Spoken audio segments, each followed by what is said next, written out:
तर आज छान साबुदाण्याचा पोहा कसा बनवायचा ते बघणार आहोत. जसा मकईचा पोहा असतो तसा साबुदाण्याचा पोहा.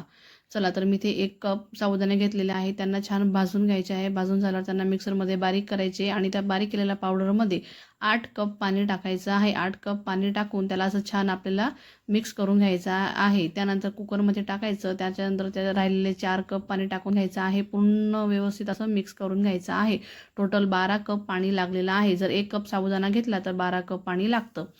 छान शिजल्यानंतर असं पारदर्शक झाल्यानंतर पांढरं शुभ्र असं झाल्यानंतर त्याच्यामध्ये आपल्याला मीठ टाकून मिक्स करायचं आहे. त्यानंतर तुम्ही पायपिंग बॅग घ्यावी. तर मी मिठाची पिशवीमध्ये भरून घेतलेलं आहे. त्याला होल पाडूनच असे डायमंडसारखे त्याला मोतीसारखे टाकून घेतलेले आहे. 2 दिवस उन्हात वाळवून तेलात छान तळून घेतलेले आहेत. बघू शकता किती छान फुललेले आहेत. तर छान मकईच्या पोह्यांसारखा साबुदाण्याचा पोहा तयार झालेला आहे. त्यानंतर त्यात शेंगदाणे, साखर, मीठ, चटणी हे मिक्स करून टाकून घ्यायचं आहे. रेसिपी आवडल्यास लाईक करा, शेअर करा, चॅनलला नक्की सबस्क्राईब करा.